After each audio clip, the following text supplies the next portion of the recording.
விசேட அதிரடிப்படையினர் எல்லாம் நிற்கிறத பேசாலிலிருந்து மன்னாருக்கு வந்து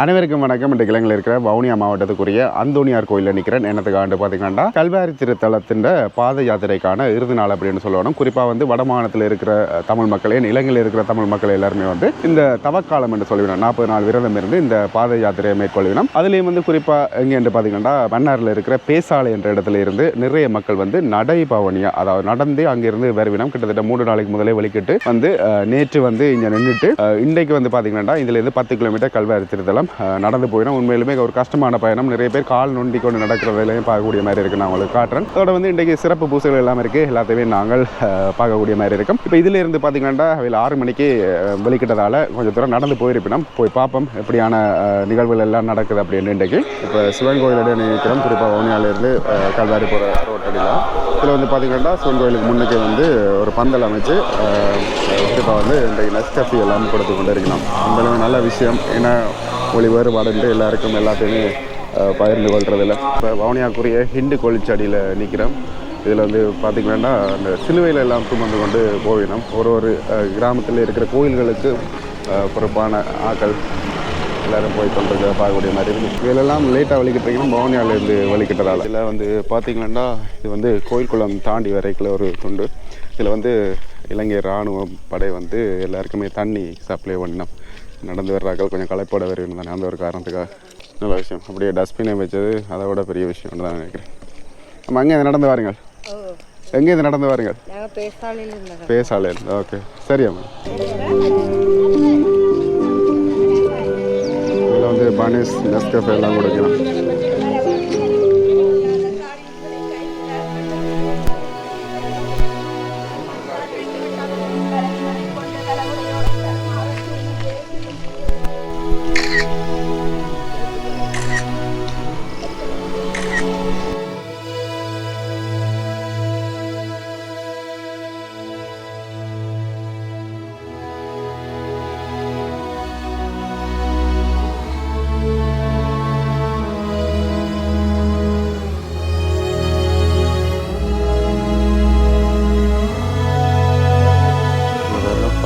நடந்து வரதை பார்க்கக்கூடிய மாதிரி இருக்கு.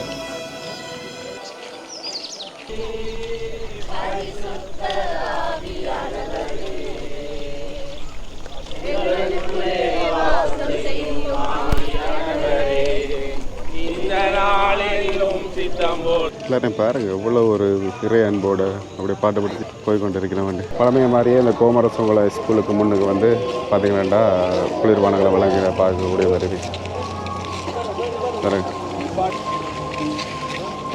ஐயா வணக்கம். எங்கேருந்து வாருங்கள்? பேசால நானா இருப்பேன். எவ்வளோ நாள் ஆகிட்டு? 3ஆம் நாளா? எவ்வளோ நாள் ஆகிட்டு? சாப்பிட்டீங்களா? ரைட்டு. ஒரு இது இருந்தாங்க தாழ்வாடு பங்கு அப்படின்னு போட்டிருந்தோம். ஒரு பங்குன்னு சொல்லிடணும். அவரோட வந்து வந்துருக்கு.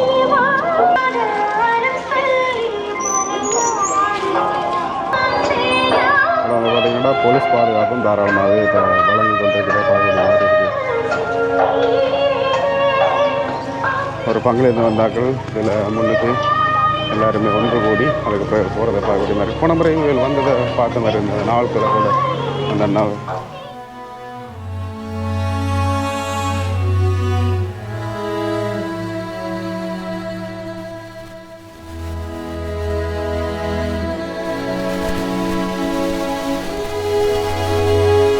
இப்போ இதில் பார்த்தீங்கன்னா நாங்கள் கல்வாரியில் முகப்படிக்கு வந்துட்டோம். இதில் வந்து பாருங்கள் போலீஸார்கள் நிற்கிறோம். அதே மாதிரி அதிரடிப்படையினர் விசேட அதிரடிப்படையினர் எல்லாம் நிற்கிறத பார்க்கக்கூடிய மாதிரி இருக்குது. இல்லை ஒரு இடத்துல இவ்வளோ பேர் ஒன்று உடைக்கில் வந்து எதுவும் நடக்கிறதுக்கு சந்தர்ப்பம் இருக்குது அப்படின்ற ஒரு காரணத்தால் இல்லை இந்த பாதுகாப்பை வழங்கினோம். இதில் ஆரம்பத்திலே பாருங்கள் இவ்வளோ பேர் போய் கொண்டு இருக்கிறோம்னு.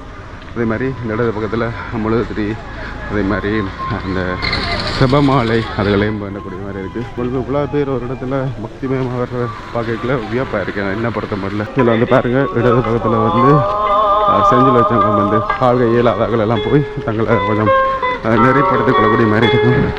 இதில் பாருங்கள், இதுதான் கல்வாரி திருத்தலம். இவ்வளோ பேர் இதுக்கு நம்ம பாருங்க, இதுக்கு முதலே வந்து உள்ளுக்குள்ளே வந்து பார்த்திங்கன்னா தாராளமாக போலீஸ் ஆட்கள் எல்லாம் இருக்குது.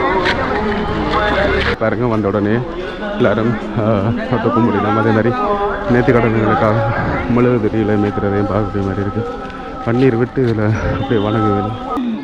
4வது வெள்ளி தினம் இன்று சரியாக 9:30 மணிக்கு திருவிவிலிய திருச்சிலுவை பாதையும், அதனைத் தொடர்ந்து 11 மணிக்கு மன்னார் மறை மாவட்ட ஆயர் பேரருட்கலாநிதி அந்தோணி பிள்ளை ஞான பிரகாசம் ஆண்டகை அவர்களின் தலைமையில் திருவிழா திருப்பலி கூட்டு திருப்பலியாக ஒப்புக் கொடுக்கப்படும்.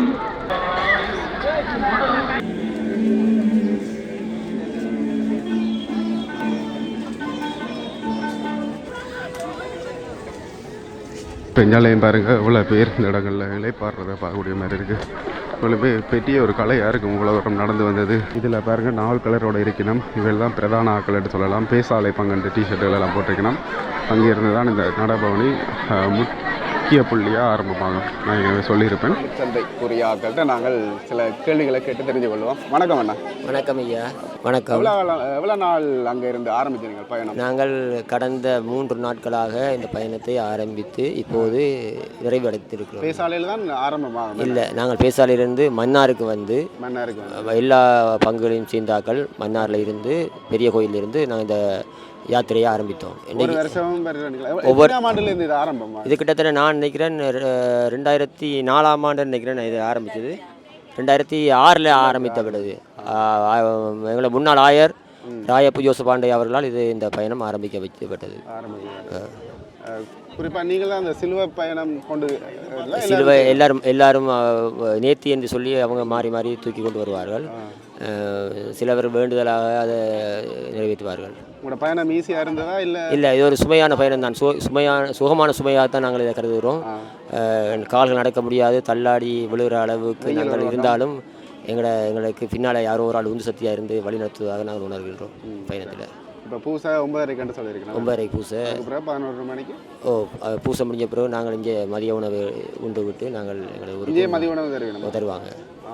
வழி நடுவே நிறைய மக்கள் எங்களுக்கு உதவி செஞ்சார்கள். தாகசாந்தி சாப்பாடு இதெல்லாம் தந்து உதவி செஞ்சார்கள். நிறைய பங்கு கஷ்டங்களை சுமந்து என்னத்துக்காக இந்த திருத்தலத்துக்கு வர்றீங்க? இது ஒரு எங்களுக்கு ஆன்மீக ஒரு இது மாதிரி தான் எங்களுக்கு. இதில் நாங்கள் பயனை உடனடியாக அனுபவிக்க முடியாட்டியும் இது எங்களுக்கு ஒரு உடல் ரீதியாக பார்த்தா எங்களுக்கு ஒரு சந்தோஷமாக இருக்கிறது. ஆன்மீக பயணம் தான் இது. ஆகவே எங்களுக்கு ஒரு திருப்தியான ஒரு இதாக நாங்கள் உணர்கின்றோம். நிறைய அம்மாக்களும் இருக்கிற, வயசான ஆக்களும் இருக்கிறாங்க, இளம் ஆக்களும் இருக்காங்க. அதிகமான ஆக்களுக்கு இந்த காலில் வருத்தங்கள் வர்றது கூட, அதால் அதையும் பொருட்படுத்தாமல் நடந்து வந்து வருவாங்க. முடிக்கணுமென்ற ஒரு எண்ணத்தோடையே வருவார்கள் அவர்கள். நன்றி. ஓகே, சரி. இப்போ இதில் ஒரு ஐயாவை நாங்கள் சந்தித்த நாங்கள். ஐயா வணக்கம். வணக்கம். எங்கேருந்து வந்திருக்கீங்க? மன்னார் தாழ்வாடிலிருந்து வரோம். ஓகே. எவ்வளோ நாள் பயணமாக இருந்தது உங்களோட? என்னோடய பேர் கிங்ஸ்லி. நான் கொரோனாவுக்கு முன்னுக்கு ஸ்டார்ட் பண்ணேன். எப்படி கிட்டத்தட்ட ஒரு 10 வருஷத்துக்கு தான் வந்துட்டேன். இங்கே அங்கேருந்து நடைபாதையாக தான் 10 வருஷமாக தொடர்ந்து வந்து கொண்டு இருக்கோம். நாங்கள் அங்கேருந்து சோசியாவில் இருந்து ஒரு 5 மணிக்கு நடையாக வந்து பெரிய வீட்டில் தங்கி, பெரிய வீட்டில் இருந்து புதன்கிழமை காலையில் வடிக்கிறோம்.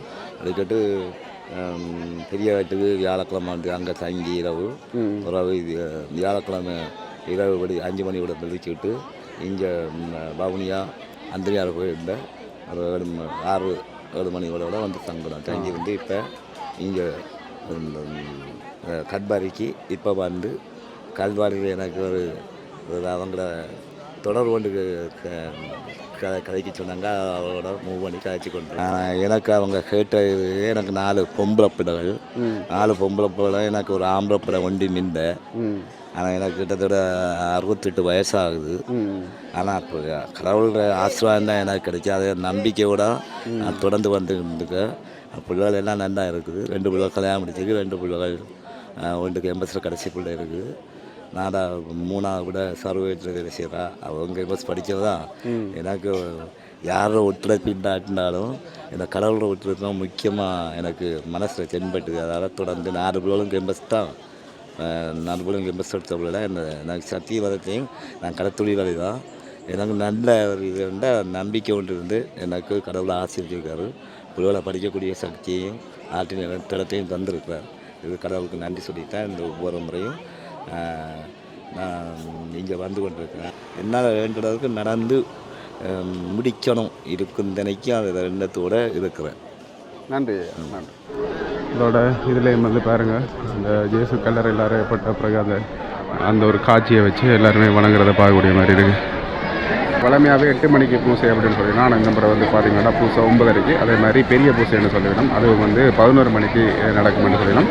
இதோட புதுசாக பதவியேற்ற ஆஜரும் இன்றைக்கி வர்றார் அப்படின்னு சொல்லியிருக்கணும். எல்லா விஷயங்களும் நாங்கள் பார்க்கக்கூடிய மாதிரி இருக்கும். இதில் பாருங்கள், இவ்வளோ பேர், நிறைய சிஸ்டராக்கள், ஃபாதராக்கள் எல்லாருமே வரையணும். ஆனால் இவ்வளோ பேர் நான் இது வரைக்கும் 2-3 வருஷம் வந்திருக்கிறோன்னு பார்த்ததே இல்லை.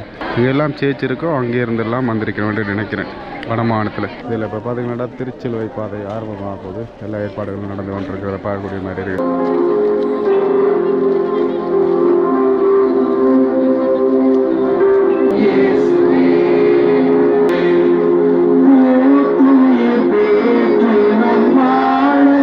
கல்வாரி அன்பில் கலந்திட வந்திருக்கும் எனது அருமை சகோதரனே, அதோ கண்ணெதிரே தெரிகின்றதே கல்வாரி குன்று.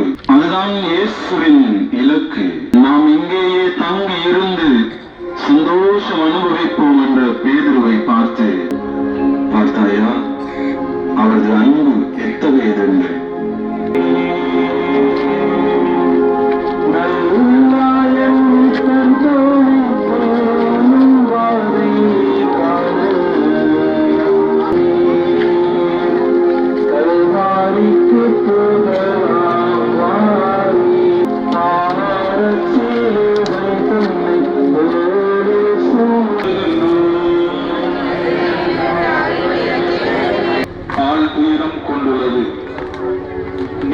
மனிதனையும் படைத்து மகிழ்ந்த இறைவன் இன்று ஜெஸ்டமனி தோட்டத்திலே இருந்தும் தந்தை படைத்த ஜெஸ்டமனி தோட்டம் மௌனத்தில் மகனை தந்தையிடம் உறவாட செய்கின்றது. தன் ஆழ்துயரத்தில் ஜேசு தன் தந்தையை தேடி செல்கிறார். நாம் எதை தேடுகின்றோம்? யாரை தேடுகின்றோம்? எப்போது தேடுகின்றோம்? பட்டத்தையும் பதவியையும் அறியாமலேயே தேடி செல்வர்களை பார்த்து 1 மணி நேரம் கூட உங்களால் விழித்து இறைவா எம் விருப்பத்திற்கல்லாமல்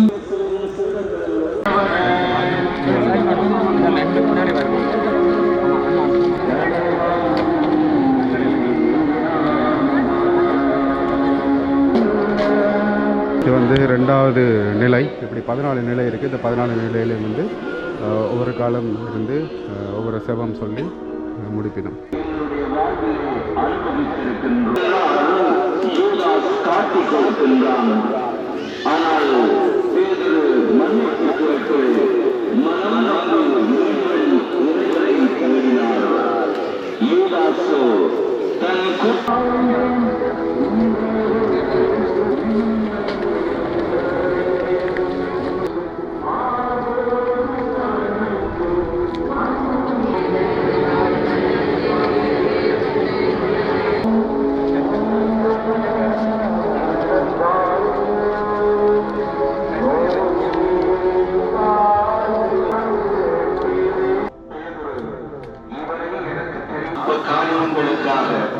இன்பங்களுக்காக ஒவ்வொரு இறைவனையே மறுதளித்து விடுகிறோம். ஏதும் ஆபத்து வந்து விடுமோ என்று எம் வேலை தளங்களிலும் பங்குகளிலும் நாம் சில விடயங்களை இன்னும் மறுதளித்துக் கொண்டோம்.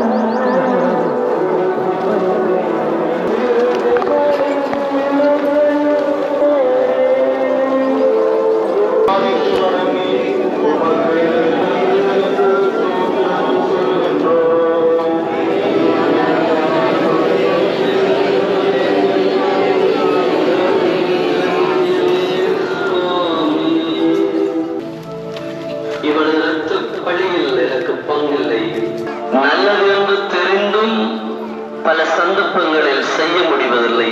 தலையிட வேண்டாம். மத்த 20:19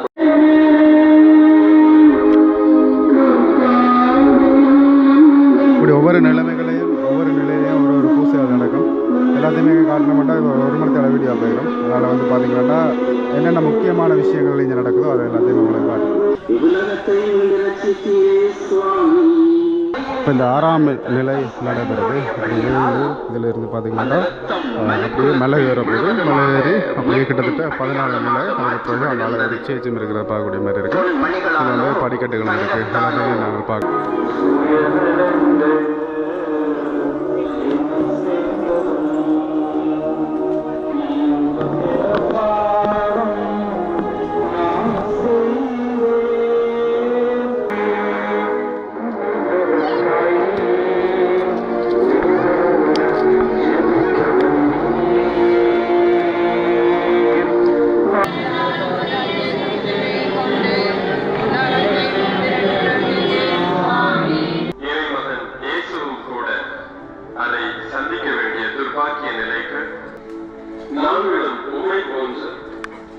மற்றவர்களை நேசிக்க, மற்றவர்கள் வீழ்ச்சியில் மகிழ்ச்சி காணாது உதவி செய்யும் உயர்ந்த உள்ளது.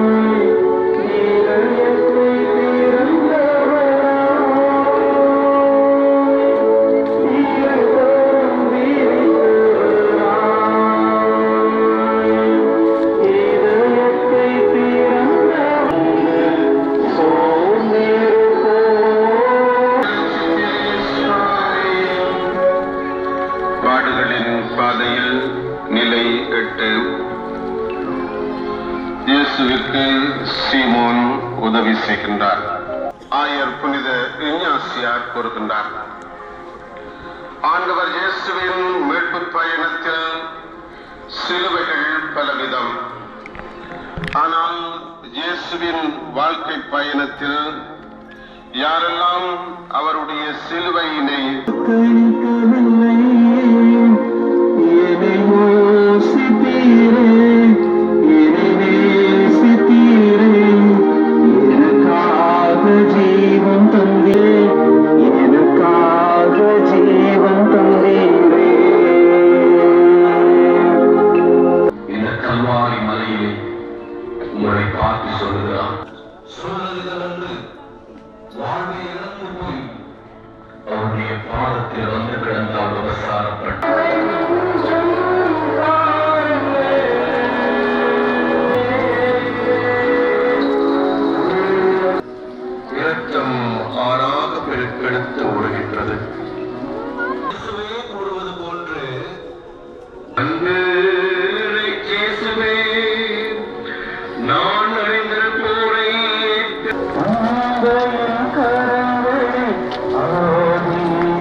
தன் உயிரை துச்சமாக கருதி துன்பத்தில் இரக்கத்தில் நூற்றேறைவா உலக வாழ்விலங்களை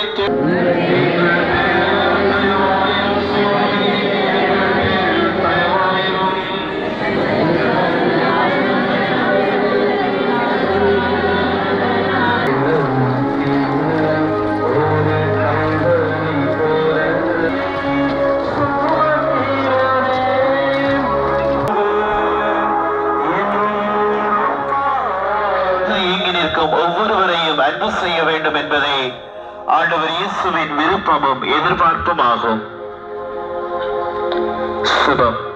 அன்னையை இழந்த ஒவ்வொரு பிள்ளையையும் ஆசீர்வதியும். பேரில் தயவாயிரும் சுவாமி, எங்கள் பேரில் தயவாயிரும்.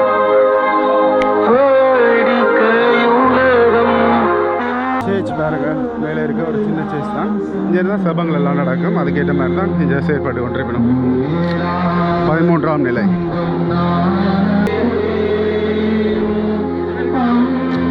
அதில் இருக்கிறார்கள் எல்லாருமே கலைக்கணும். என்னதுக்காண்டு தெரியல எனக்கு. இது ஒரு வழி முற்றம் மாதிரி இருக்கு மேலே.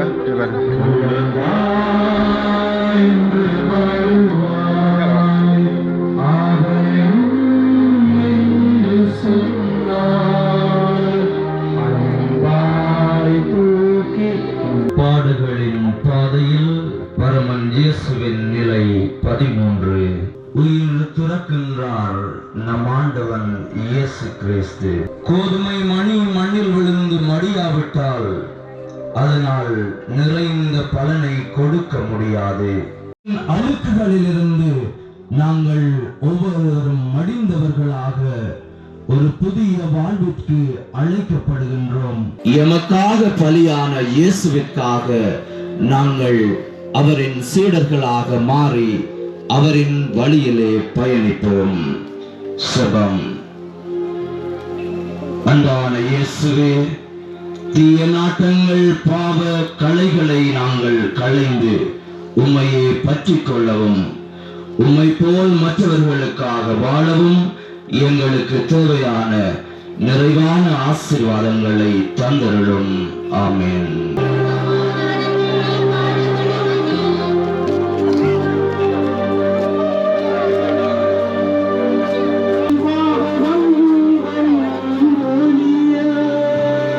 அடிக்கிற வெயிலுக்கு பாருங்க, எல்லாரும் கூடைகளோட தான் நிற்கணும்.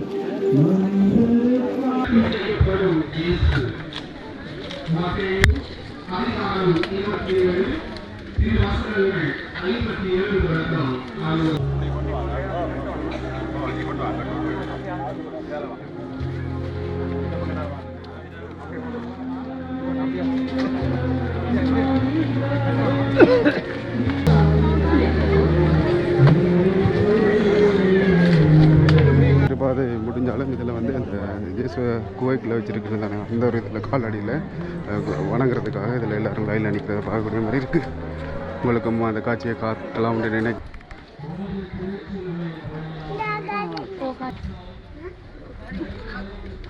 இந்த காணிக்கைகள் நேர்த்திகள் எல்லாத்தையுமே எழுதி போட்டுட்டு போயிடும் இயேசு காலடி தடத்தில்.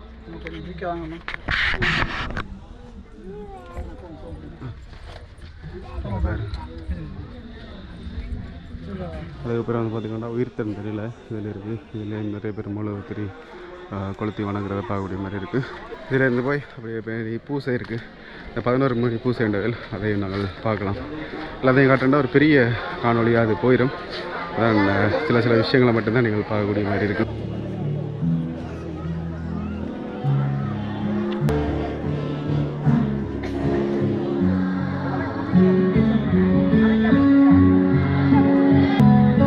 பூசைக்கு எல்லாருமே ஆயத்தமாகி கொண்டிருக்கணும்.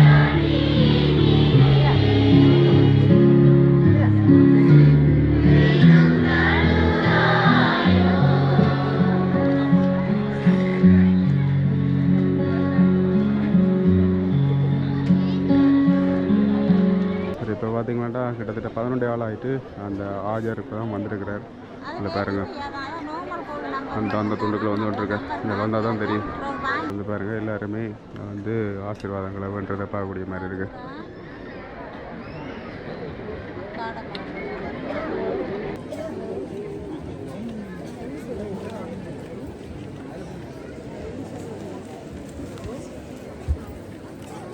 ஓகே, வந்துட்டார். பூசை ஆரம்பம். அளவற்ற அன்பையும் விசுவாசத்தையும் மீண்டும் ஆழமாக நிரூபித்து நிற்கின்றது. மதிப்புக்கும் உரிய எமது மன்னார் மறைமாவட்ட ஆயர் பேரரு கலாநிதி அந்தோணி பிள்ளை ஞான பிரகாசம் ஆண்டகி அவர்களே, எமது குரு முதல்வர் அருப்பணி கிறிஸ்து நாயகம் அடிகளார் அவர்களே, போலீஸ் மற்றும் இராணுவ அதிகாரிகளே, உங்கள் அனைவரையும் கோமரசங்குளம் கல்வாரி திருத்தலத்துக்கு அன்போடு வரவேற்று நிற்கின்றேன்.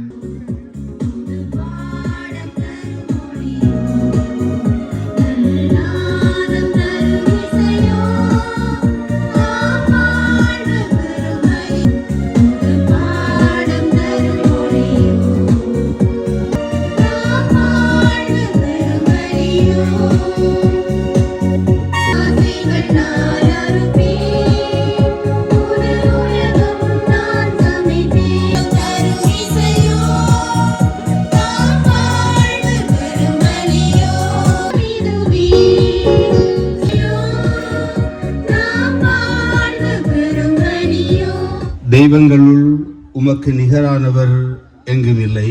யாரின் பெயராலே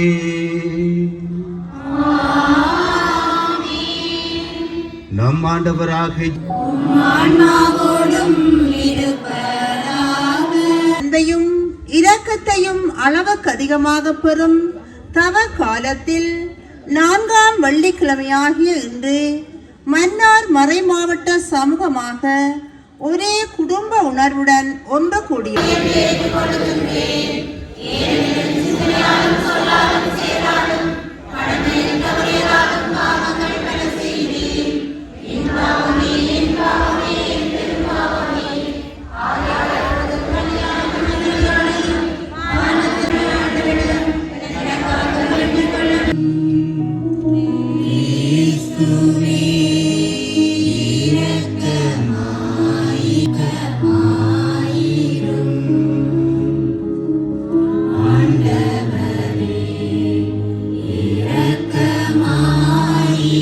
ஓர் தூயாவியாரில் உள்ளிருப்பில் என்றென்றும் வாழ்ந்து ஆட்சி செய்கின்றோம். வினை அனைத்தையும் அகற்றியருளும், நன்மையானதை ஏற்றுக்கொள்ளும். நாங்கள் எங்கள் வாய்மொழியாம் கனிகளை உமக்கு அளிப்போம். அவர்களுடைய பற்றுறுதியின்மையை நான் குணமாக்குவேன். பகுத்தறிவு உள்ளவன் எவனோ அவர் இவற்றை அறிந்து கொள்ளட்டும்.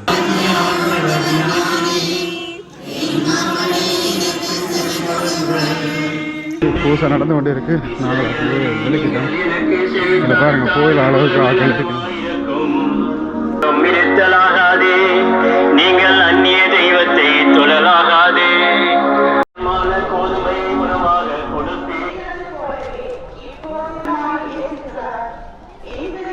இதில் அடைக்கலாம் நான் நம்பி நிற்கிறேன் பாருங்க.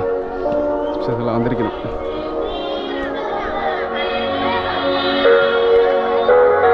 ஓகே, இப்போ பாகிங்கடி வந்துட்டோம். இதில் பின்னுக்கு பாருங்கள் இவ்வளோ வாகனங்கள், பஸ், எவ்வளோ கார்கள் எல்லாம் நிற்கிதாண்டு. போன முறை இப்படியெல்லாம் இல்லை. இந்த முறை வந்து இவ்வளோ பேர், அப்பா இவ்வளோ பக்தர்கள் அப்படின்னு தான் சொல்லணும்.